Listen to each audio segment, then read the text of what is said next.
ফের মালয়েশিয়ার কুয়ালালামপুর আন্তর্জাতিক বিমানবন্দরে আটকে দেয়া হয়েছে ৯৮ বাংলাদেশিকে। বিমানে করে ঢাকা থেকে কুয়ালালামপুর গেলেও দেশটিতে প্রবেশের অনুমতি পাননি তারা। সবাইকে ফেরত পাঠানো হলো দেশে। শুক্রবার মালয়েশিয়ার সবকটি সংবাদ মাধ্যমের প্রতিবেদনে এ তথ্য জানা গেছে। সংবাদ মাধ্যমগুলো বলছে, মালয়েশিয়ার সীমান্ত নিয়ন্ত্রণ ও সুরক্ষা সংস্থা বিমানবন্দর KLI এর টার্মিনাল ১-এ রাত ১টা থেকে সকাল ৭টা ৩০ মিনিট পর্যন্ত অভিযান চালায়। এ সময় ১৮১ জনের কাগজপত্র পরীক্ষা নিরীক্ষা করেন সংস্থাটির কর্মকর্তারা, যার মধ্যে ৯৮ বাংলাদেশি মালয়েশিয়ায় প্রবেশের প্রয়োজনীয় ডকুমেন্টস দেখাতে পারেননি। পরে তাদের নো টু ল্যান্ড নোটিশ দেওয়া হয়।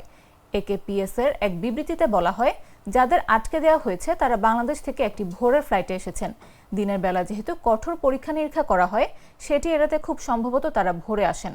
ভুয়া হোটেল বুকিং, রিটার্ন টিকিট না থাকা ও পর্যাপ্ত অর্থ থাকার প্রমাণ দিতে না পারায় তাদের মালয়েশিয়ায় ঢুকতে দেয়া হয়নি বলে উল্লেখ করেছেন সংস্থাটি।